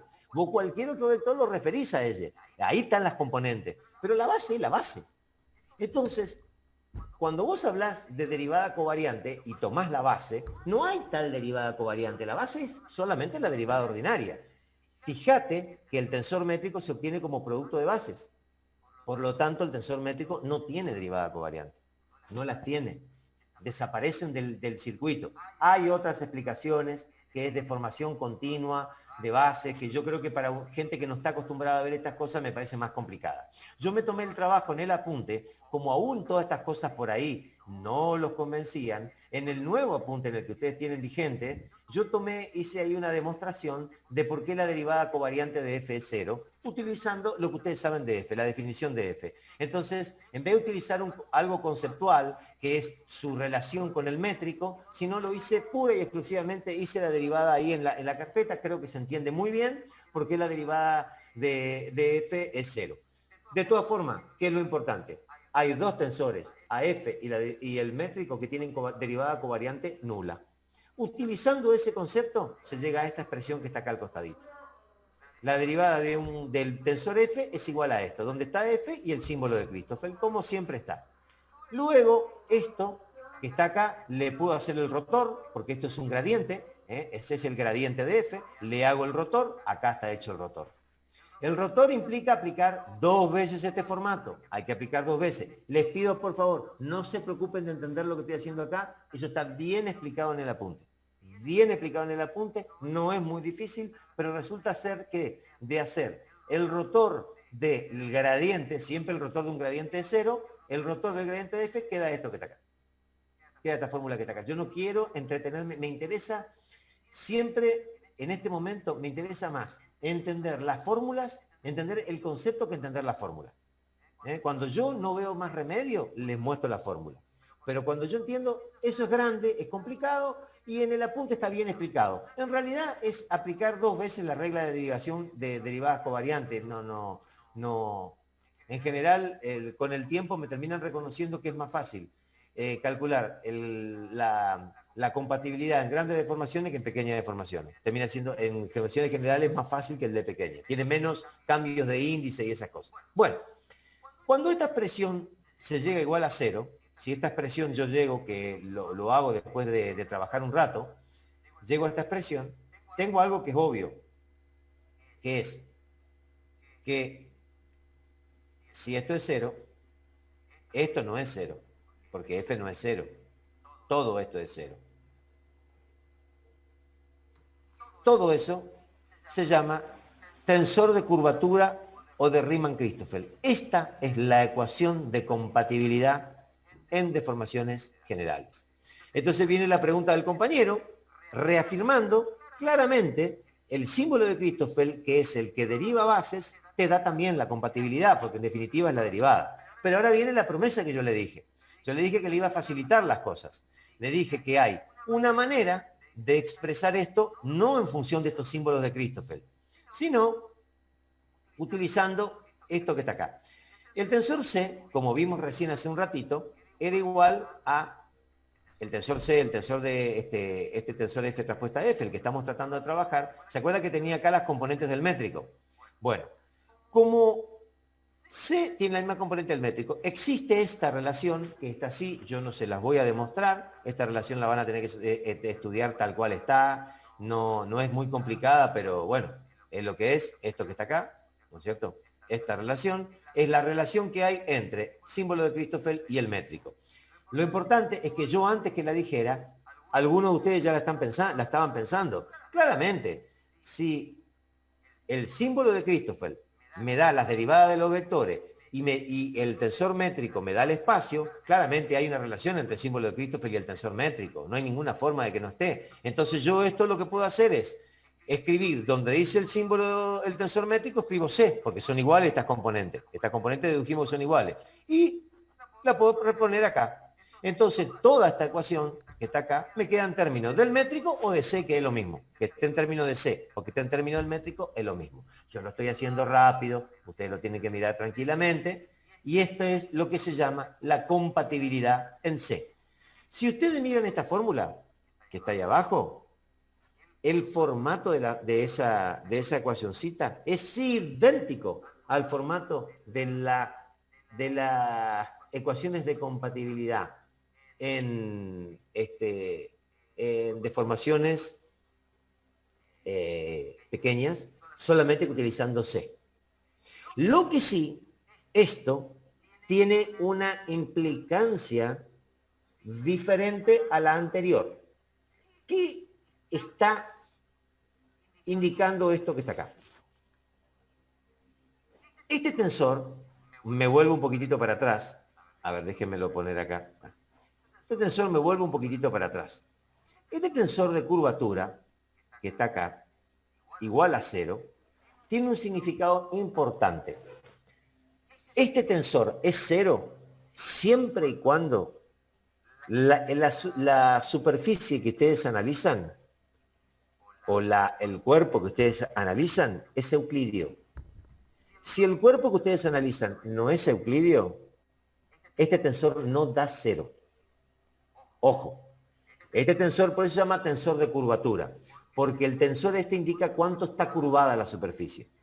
¿Qué significa? Que este tensor les va a dar 0 si trabajan con coordenadas polares, le va a dar 0 si trabajan con coordenadas cilíndricas, le va a dar 0 si trabajan con coordenadas esféricas, absolutamente da 0 si trabajan con coordenadas cartesianas porque todos los símbolos son 0, es trivial la ecuación, pero no da 0 si ustedes trabajan con una cáscara. ¿Eso qué significa? Cuidado con la ecuación de compatibilidad en las cáscaras. Cuando quieren armar ustedes la ecuación de compatibilidad en las cáscaras, se encuentran con un problema que no pasaba antes. No, hay un problema donde la compatibilidad no se está verificando, pero no porque las deformaciones se hayan roto, no porque haya agujeros, no porque haya tensiones residuales, simplemente porque la geometría no me permite establecer ecuaciones de compatibilidad. O sea, ahora voy para adelante, esta ecuación de compatibilidad que estoy expresando acá, la compatibilidad en C, es una ecuación que no vale, no sirve, desaparece si yo llego a tener un problema de curvatura. Por ejemplo, si estoy trabajando con una cáscara, pierdo las ecuaciones de compatibilidad. Ahora ustedes van a decir, pero entonces quiere decir que la cáscara se raja. No se raja, puede ser que se raje, pero se pierde la ecuación de compatibilidad no por un problema mecánico, no por un problema de unicidad, no por un problema de que los desplazamientos ahora no son únicos, todo lo que conversamos en el capítulo anterior. Pierde porque no sirve la manera en que la planteamos. Falla el modelo matemático, fallan las derivadas. Eso es lo que está fallando, ¿me entendés? No está fallando la idea general de la unicidad. No es que la unicidad está buena, decir que son únicas las cosas y la compatibilidad, todo eso se sostiene. El problema es que las derivadas no sirven. Queremos obtener algo con una mecánica que no se puede obtener. No sirve. La ecuación de compatibilidad se pierde cuando hay cosas. Esto es una cosa que ustedes tienen que razonarla bien cuando están estudiando. ¿Me entienden? Entonces, si ustedes razonan bien, van despacito, ordenados, no les pasa lo que le puede pasar al pelado lo que le pasó a este pelado, que se les rompa la cabeza. Porque lo que ustedes tienen que pasar es siempre dar un paso sobre otro en forma conceptual. Les prometo que la matemática les sale solo. Es más fácil la matemática. Pero lo importante son los pasos conceptuales. Ahora, ¿qué pasa con esto si yo me voy al tensor de pequeñas deformaciones? Miren, si yo planteo esto para pequeñas deformaciones, o sea, digo que mi tensor métrico es igual a un tensor métrico inicial más una deformación. Y el tensor métrico inicial digo que sea delta. Yo reemplazo esto acá y llego exactamente, hago esto y llego exactamente a la ecuación de compatibilidad de pequeñas. O sea, es exactamente la misma ecuación de compatibilidad de pequeñas. Y este es el problema, que lo que está fallando, que yo les digo a ustedes. El problema que pasa a la compatibilidad es un problema de la derivada. La derivada covariante permite que esto se vea. No hay ningún problema acá con la derivada covariante. La derivada covariante capta este problema. Problema que no pasaba cuando la geometría era plana. El problema es que esta derivada que ustedes ven acá, ven que no queda nada covariante, que quedan todas derivadas normales nomás. O sea, el problema no es un problema de unicidad. Esta cáscara, por decir así, está deformada y está perfectamente entera como está este triángulo. Lo que está fallando es que cuando uno arma la ecuación de compatibilidad, no usa nada covariante. No usa nada covariante. ¿Ustedes se dan cuenta que en esta ecuación de compatibilidad no hay nada covariante? ¿Ven que hay coma nomás? Hay derivadas comunes. Entonces el problema es que la ecuación de compatibilidad, cuando ustedes la quieren plantear y hay derivada covariante, y la derivada covariante es de un espacio curvo, ahí es donde falla. Si la derivada covariante no es de un espacio curvo, no falla. Es mucho más complejo el análisis, mucho más complejo. Pero lo importante que hay que entender, y que es lo que te tiene que quedar en la cabeza, que la ecuación de compatibilidad sobre una esfera no falla porque se rompe la esfera, falla porque falla el modelo matemático de derivación. O sea, no sirve, no hay ecuación de compatibilidad. No existe la ecuación de compatibilidad.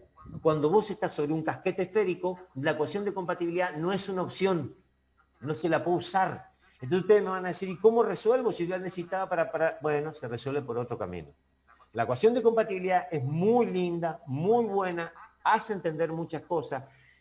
Conceptualmente es lo mismo en espacios generales que en espacios planos, solo que en espacios generales te sale un cartel de advertencia, que es la ecuación de compatibilidad en espacios generales representa planitud, representa que todo el sistema es euclidio.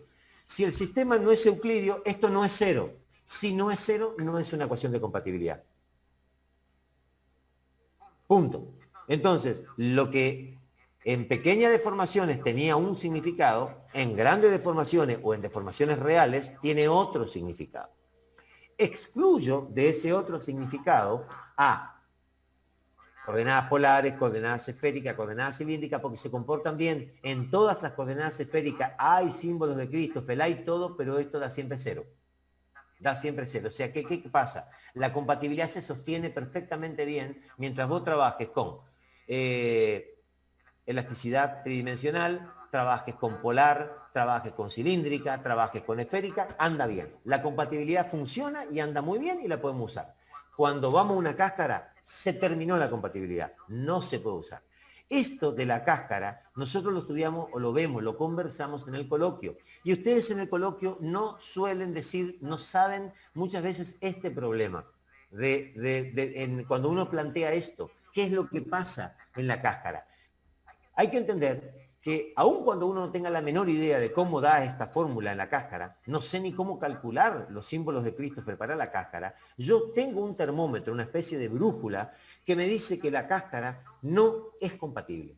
La cáscara no permite compatibilidad. La razón por la que no permite es este salto que da la derivada covariante en las cáscaras, que no lo da en la derivada covariante, pero de geometrías planas. Este es este tensor de curvatura fue una de las cosas más importantes que se obtuvo en la historia de la matemática, de la geometría en matemática, porque hasta que este señor Riemann, que era alumno de Gauss, este hizo la tesis con Gauss, o sea, su tesis doctoral y fue Gauss el director de tesis, hasta que Riemann estableció cómo se podía saber si algún cuerpo era o no era curvo, no se tenía cierta certeza de lo que es curvatura. Uno entendía que había cosas donde las paralelas no funcionaban, pero no podías cuantificarlo. Bueno, vino Riemann y armó esta fórmula que está acá, y esta fórmula ha sido la base para que pueda Einstein obtener su teoría de relatividad, se puedan verificar estructuras curvas sin problema. O sea, ha sido uno de los hitos totales de la matemática la obtención de esta cosa que se encuentra acá, que se llama tensor de curvatura, que resulta ser nuestra tensor de compatibilidad. Es nuestra ecuación de compatibilidad. Fíjense hasta dónde esto que tiene un formato tan solemne es nuestra ecuación de compatibilidad para nuestro problema de elasticidad en este curso. Bueno, ¿en qué casos ustedes pueden encontrar geometrías no euclidias bueno, primero en cáscaras, por supuesto en el caso de las cáscaras, y en el caso de que ocurra problemas de fabricación en cilindros o tanques, hay placas con abollamiento, corrosión, ahí aparece la falta de planitud en elasticidad. En elasticidad normalmente esto no aparece, excepto que ocurra un problema de este tipo. O bien cáscaras. En un problema de este tipo, cáscaras.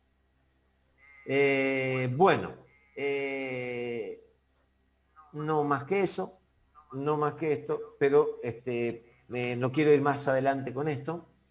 Prefiero tomar aire y empezar el capítulo siguiente, que, bueno, ya que tenemos luz. Bueno, con esto cerramos el capítulo 3. Ya esto forma parte del segundo parcial. Léanlo con tranquilidad. No es difícil si ustedes tratan de seguir los consejos que yo les di. Siempre piensen en la parte básica conceptual y no se dejen marear por símbolos que no vieron antes, porque la matemática es más fácil todavía que antes, tiene reglas. Yo no les voy a pedir en ningún momento del curso, bajo ningún punto de vista, que ustedes calculen derivadas covariantes. Simplemente vamos a ver el resultado de las derivadas que la calculó otro. Y en el apunte están hechas derivadas covariantes para que ustedes vean cómo se hace. Tómense un día a mirar cómo se hace, nada más. Pero no tienen que calcular, ya la hice yo. Y de geometrías más complicadas ya se encuentran en los libros. Están en los libros los símbolos de Christopher y todas esas cosas, sí. Yo tengo una duda. Dale. Yo no terminé de entender bien por qué la derivada covariante del tensor F y del tensor G son cero, siendo que en esos tensores, digamos, las bases son las que se modifican o las que captan el cambio del espacio. Esa es la parte que no me quedó muy clara. Sí, no es tu problema, el problema de medio mundo.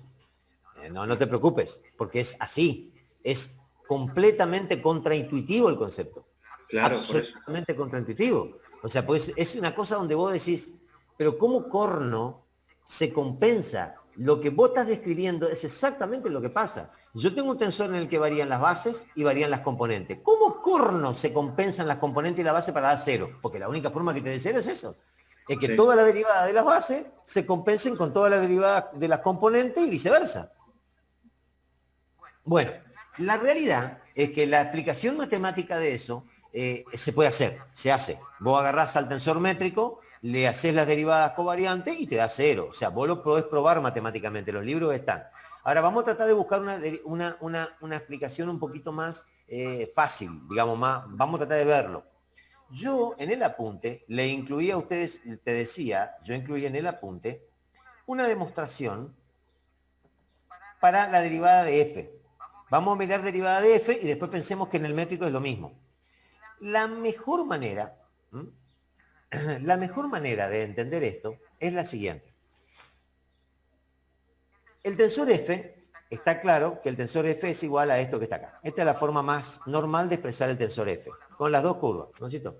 Entonces yo te quiero demostrar a vos que la derivada covariante de f es igual a 0. Entonces yo para poder hacer eso tengo que usar esta fórmula. Vamos a usarla, vamos a tratar de usarla, vamos a tratar de ver cómo se hace, a ver si te convence un poquito más. Yo te quiero decir algo, no te preocupes, no es fácil convencerse de algo que es tan contraintuitivo, absolutamente contraintuitivo.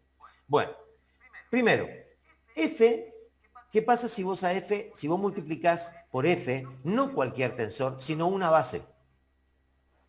Te termina dando la otra base. Fíjate vos qué cosa rara. No es rara. Cuando f actúa sobre un tensor cualquiera, cuando f actúa sobre un vector cualquiera, te lo manda, viste como te explicamos, lo saca de la coordenada local a la coordenada global. Cuando lo aplicás a una base, lo que haces es obtener directamente la otra base. Es una característica de f. F multiplicado por g te da directamente la base en el espacio. O sea que es una hermosa manera de intercambiar bases, ¿no es cierto? Porque teniendo una, podés tener la otra y viceversa. La f traspuesta te da la relación entre las cobases. No es raro eso, hay que hacer la matemática, pero si vos te pones a tomar el trabajo de agarrar, haces la f traspuesta, o sea, transpones esto, lo multiplicás, porque va, o sea, siempre las relaciones que se encuentran entre los vectores, la tenés que dar vuelta para los covectores. Bueno, listo ahí. Bueno, a ver, miremos esto que está acá. Cuando vos armás el tensor métrico está formado por definición por esto que está acá. Estas son las bases del tensor métrico, ¿no es cierto? ¿Te acordás que estas son las bases naturales del tensor métrico? Sí. Yo voy a poner acá f por g y acá voy a poner las dos formulitas que obtuve acá arriba. Esta y esta. Estas dos formulitas. Las meto acá. Hago un poco de matemática y me encuentro con esto que está acá. Veo que g es igual a f por g por f a la menos 1. O sea que, ¿yo qué estoy expresando ahí? Estoy expresando que el tensor métrico en el espacio lo puedo sacar del tensor métrico original deformándolo en forma continua usando f. O sea, lo voy deformando. O sea, f es una manera de marcarme cómo tengo que deformar g para llevar a g chiquita. Es una manera de verlo, ¿no es cierto? Hay distintas maneras de verlo. Vos me podés decir, no, yo tengo f, porque es la deformación de la estructura, le aplico al tensor métrico original, obtengo el tensor métrico final. Perfecto, listo, está bien. Pero vos me tenés que aceptar que la verdad que el tensor métrico final es una deformación continua del tensor métrico original, del primer tensor métrico. Bueno, esto en el tensor métrico es tan importante, ¿por qué? Porque si el tensor métrico original se obtiene como deformación continua del tensor métrico, el tensor métrico final se obtiene por deformación continua del tensor métrico original, vamos a pensar que el cuerpo se origina siendo un euclidio, un cuerpo euclidio. O sea, un cuerpo que primero no estaba tan mal, estaba más o menos euclidio. Esta G coincidía con el tensor euclidiano. El tensor euclidiano tiene derivada covariante 0. ¿Por qué? Porque el tensor euclidiano está en un espacio que es euclidio. El espacio euclidio, todas las derivadas covariantes son nulas porque los vectores no cambian. Bueno, si un tensor, este tensor yo lo puedo obtener por deformación continua del tensor euclidio, las reglas del tensor euclidio las hereda este tensor también. Acordate, en una transformación tensorial, lo que pasa en el tensor en un sistema de coordenadas pasa en todos los sistemas de coordenadas. Si vos encontraste un sistema de coordenadas donde la derivada covariante era nula, esa derivada covariante la sigue heredando aún en los espacios más complicados. Porque es una característica de los tensores. Esta es la manera matemática de ver el problema. Una manera de ver este problema que no sea la matemática o también es matemática, pero es diferente, te la muestro acá. A ver, ¿dónde lo tengo? Acá. En ecuación de compatibilidad, yo me tomé el trabajo de explicar un poquito más. Esto te lo expliqué para la derivada covariante de G, ¿no es cierto? La derivada Sí, covariante de la métrica. la Entonces métrica. ahora veamos qué pasa con la derivada covariante de F. Vamos a ver qué pasa con la derivada covariante de F. De nuevo uso la misma fórmula. F por G igual a G. G igual a F por G. Si yo hago la derivada covariante de G, esto es clave. La derivada covariante de G la voy a aplicar del otro lado. La voy a aplicar del otro lado. ¿Eh? La aplico del otro lado. De este lado que está acá. Vos no importa, vos seguime el hilo de la corriente. Yo les dije a ustedes que esto no tenía mucho sentido, es cierto, pero vamos a seguirlo, permitime que lo siga. Bueno, este es un producto de dos cosas, hago la derivada covariante, derivada de un producto, es la derivada covariante de F por G, más F por la derivada covariante de G. Pero resulta ser que la derivada covariante de G, esta derivada covariante de G, es igual a G, porque G es base. No tiene derivada covariante. No hay, cuando vos derivás a G, derivás una base, pensá cuando vos derivaste el vector. Cuando vos derivaste el vector, derivaba la componente y la base. Eso era la derivada covariante. En el caso del vector, el vector base no tiene una parte de componente, solo es él mismo el que deriva.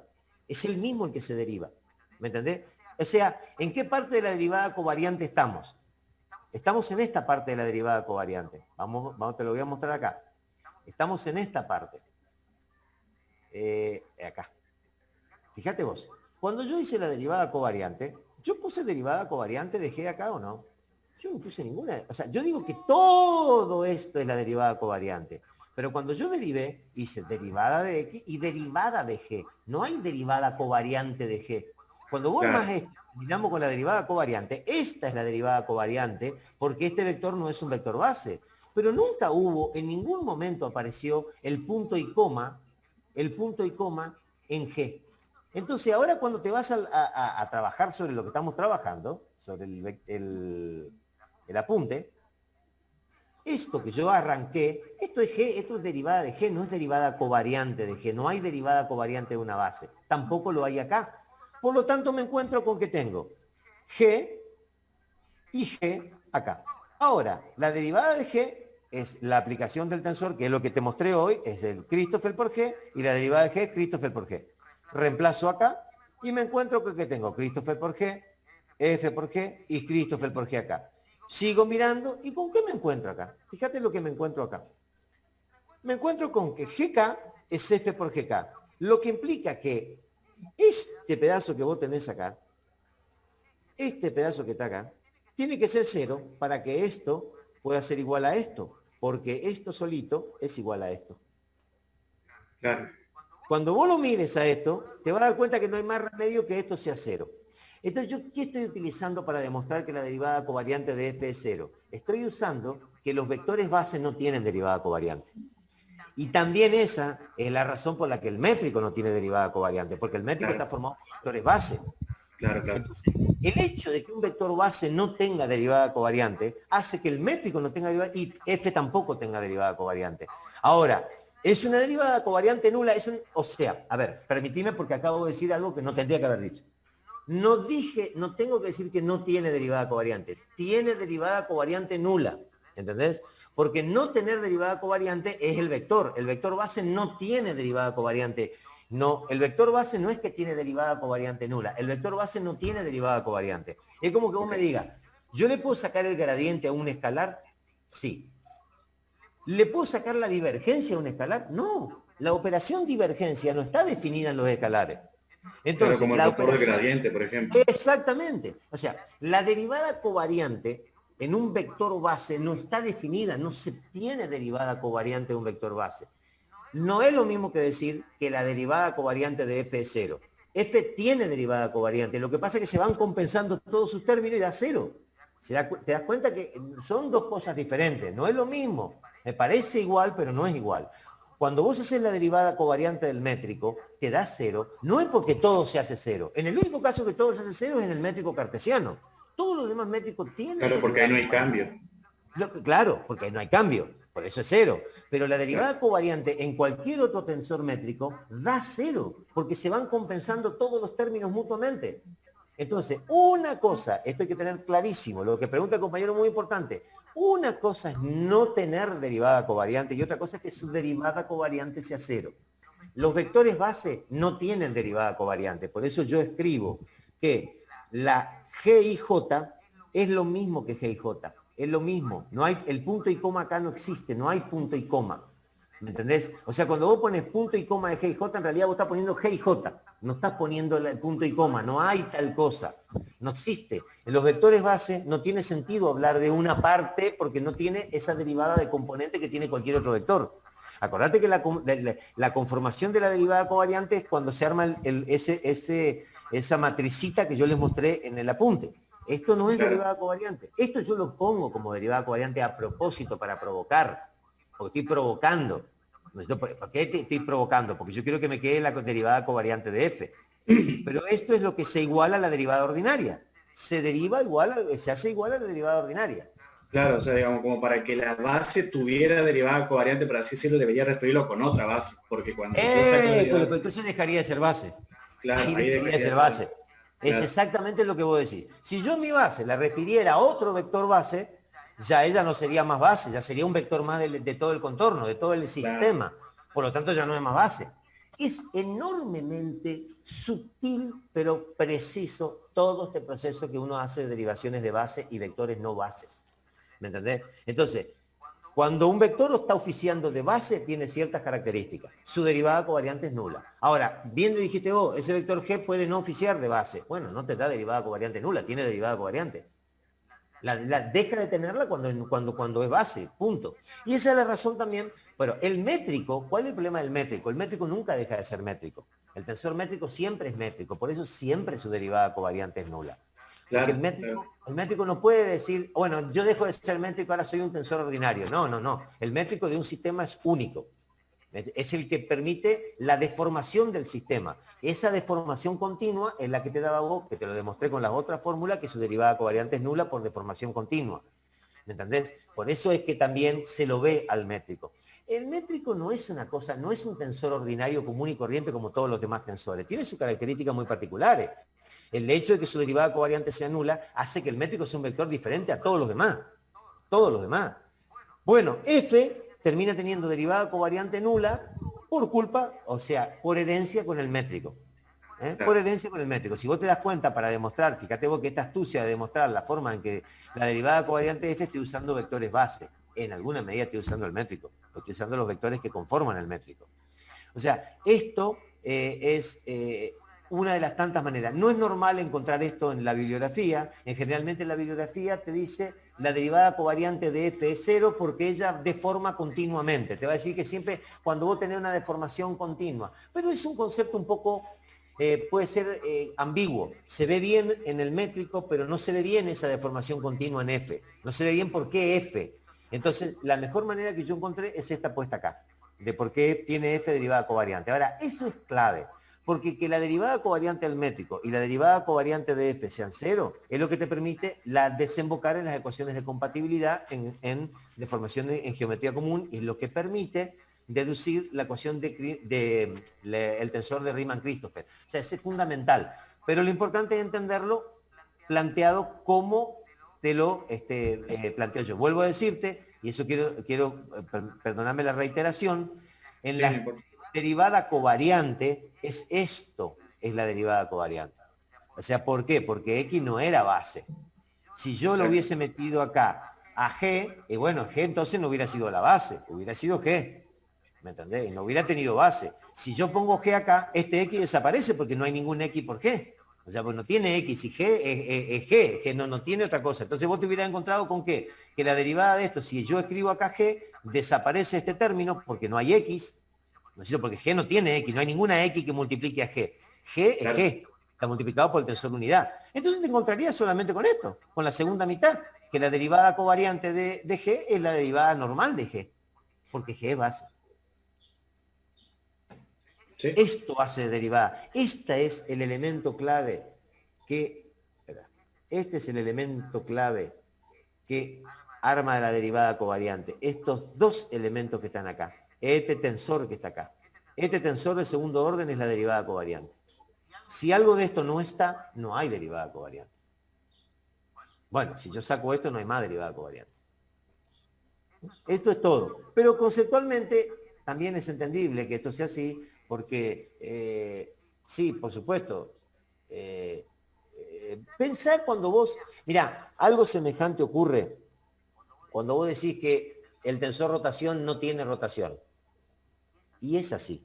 El tensor rotación, después vimos que el tensor rotación se puede rotar en campo complejo, pero en campo real, en un campo real, vos podés rotar al tensor rotación, no lo podés rotar en un campo real. El tensor rotación no rota en un campo real. Vos no podés obtener el tensor rotación rotado, porque el tensor rotación es el que da la rotación. ¿Cómo vas a rotar el que rota? Claro. ¿Entendés? El que rota no se lo puede rotar. Olvídate del tensor de pequeña, pensá en el tensor seno, coseno, ese que te dio Barrios. El único tensor que vos no vas a conseguir rotar es el tensor rotación, porque el tensor rotación, ¿cómo vas a rotar? O sea, ¿qué matrices de rotación le voy a aplicar al tensor rotación si él es el que da la rotación? ¿Lo voy a rotar con respecto a quién? A él mismo, que es el que rota. Claro. Después nosotros estuvimos estudiando que sí, en campo complejo tiene un significado eso en campo complejo. Claro, necesita el campo complejo para entenderlo, porque en el campo real no tiene lógica rotar algo que está rotando. Bueno, es lo mismo pasa con la derivada covariante del métrico. No tiene sentido tomar derivada covariante del tensor métrico que te da la geometría. La derivada covariante es una derivada que tiene en cuenta la geometría, no podés derivar a la geometría con respecto a la geometría. Exacto. Eso es lo que pasa. ¿Me entendés? Eso también aparece en muchos libros, ese concepto. No se puede derivar una geometría con respecto a una geometría.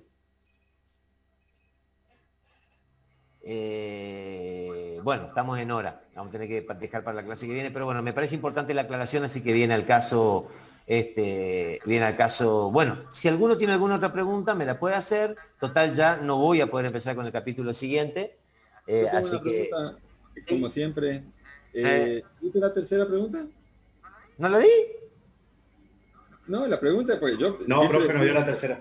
Ah, me cagaste. Ah, viste una, bien, vamos todavía. Boludo, de cagada. ¿Tenés razón? No la di. Acá está. Tercer pregunta. ¿Existe una deformación específica vectorial? Foto.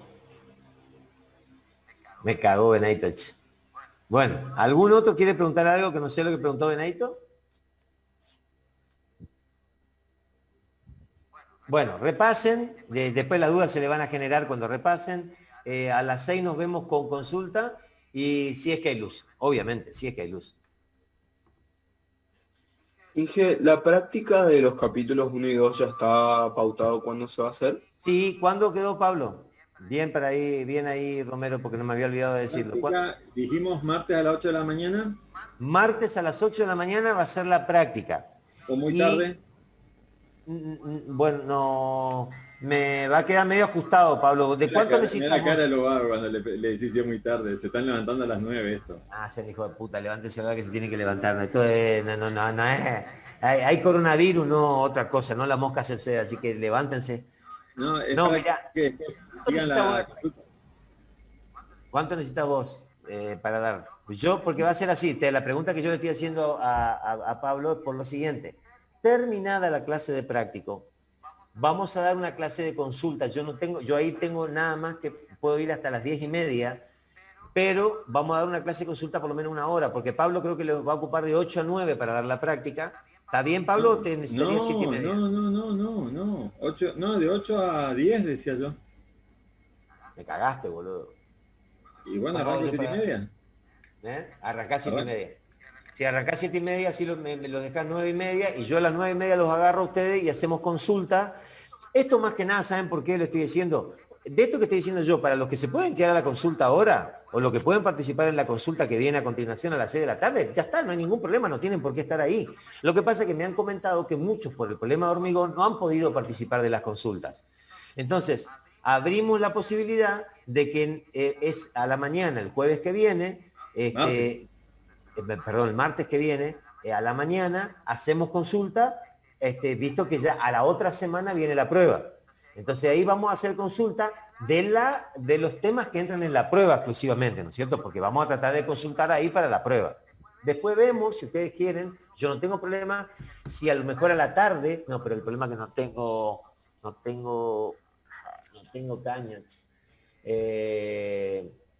El martes, ¿cómo vas a hacer vos con el tema del caño, Pablo? No, eso pido una licencia para nosotros, para acá. Bueno, porque en todo caso yo puedo ver de algún día, si ustedes quieren, háganmelo saber, otro día de consulta, pero claro, lo que pasa es que los días de la tarde ustedes tienen todos ocupados, no nos sirve la consulta a la tarde, medio que la tarde es lo mismo, porque, bueno, no sé si algún otro día, por ejemplo, ustedes quieren consulta, yo el miércoles no puedo, pero puedo darle consulta, por ejemplo, el martes, si quieren, por ejemplo, martes a la mañana, por ahí Pablo pide, este martes va a ser, pero el otro, claro, no hay tiempo porque ya el otro martes quedó la prueba. ¿Y sí?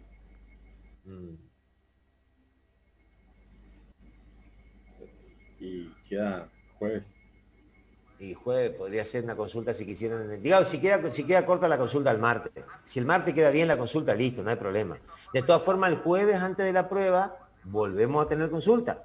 Jueves a la tarde, volvemos, después de la clase, volvemos a tener consulta. O sea, van a tener, ustedes tienen la consulta que tenemos ahora, la consulta que va a haber el martes a la mañana, la consulta que va a haber jueves a la tarde de nuevo. Así que traten de, bueno, ubicarse en alguna de ellas. Lo que pueden los jueves, bueno, el martes participen, pero no pregunten. De alguna manera dejen que pregunten los compañeros que no pueden participar los jueves, el martes. Pero ustedes asistan para escuchar lo que preguntan si quieren, si no quieren no asisten nada. Pero digo más que nada para hacer un poquito más posible que ellos pregunten, muchos de los compañeros que nunca pueden preguntar los jueves. Y después ya, bueno, traten de ubicarse el jueves, de alguna manera yo sigo en consulta, así que me preguntan todo lo que se necesita. En realidad no es consulta, sino una clase, digamos, extendemos la clase. Bueno, entonces queda claro. No la hago más larga porque tiene hormigón. El martes a la mañana a las 7:30 empiezan con Pablo. Pablo me deja 9:30. Yo 9:30 empiezo con consulta. Hasta las 10:30, 11 menos cuarto yo puedo dar consulta. Y después seguimos el ritmo normal.